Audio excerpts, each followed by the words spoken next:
And what's this one you were getting ready to put down? Erasers. That's right. We need erasers, don't we? A lot. Well, you know what? Tools are really important. And Rachel, I'd like you to come up here and comb your hair. What's wrong, Hannah? Isn't this what you comb your hair with? Can you do it? You can't do that. Can you comb your hair with this?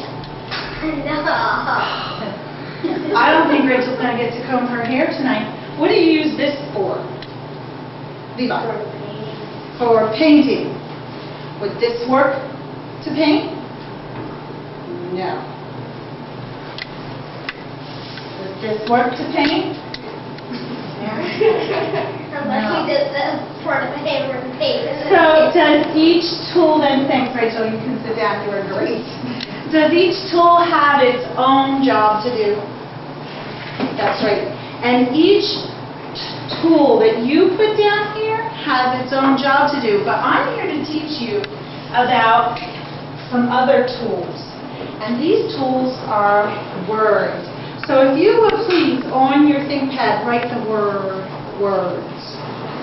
Because words are the most important tool when we are communicating. And so today I'm going to teach you about 2 important words, and then later I'm going to teach you about some other important words. The first important words are these, nouns. And they're important because when we write, nouns are the things we write about. They're the subjects of our sentences and of our paragraphs and everything we want to say. And I'm going to call them pink. I'm going to assign pink to them because we needed a color, and you all have a color in your head. You all know your colors already, right? And I want you to write down 2 nouns on your ThinkPad right now. Come up with 2 nouns. They can be a person, place, or a thing.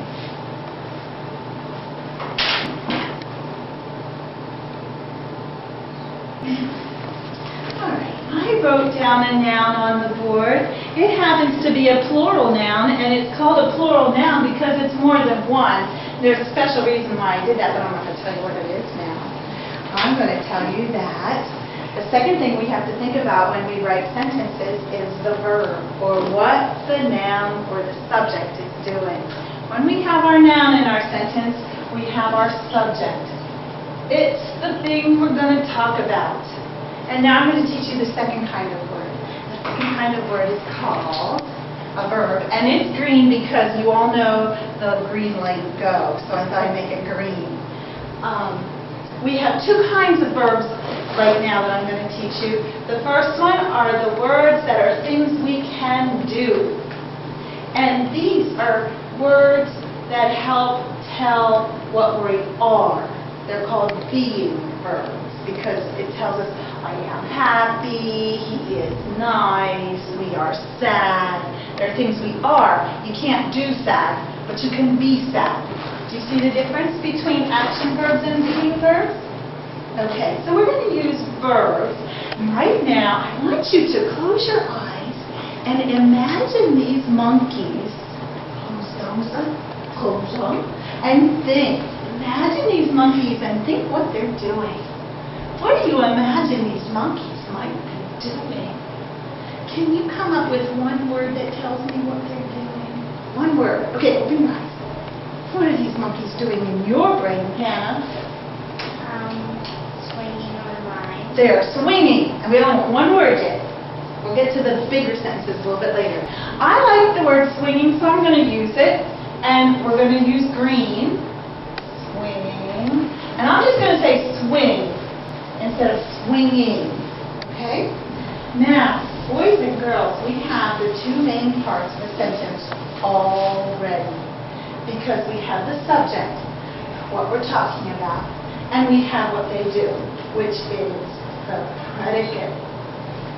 Everything we add now to our sentence is going to either be in the subject or in the predicate.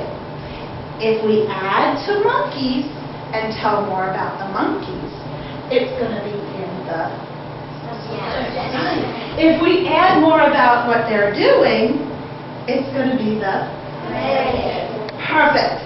So right now, in your ThinkPads, I want you to write one sentence.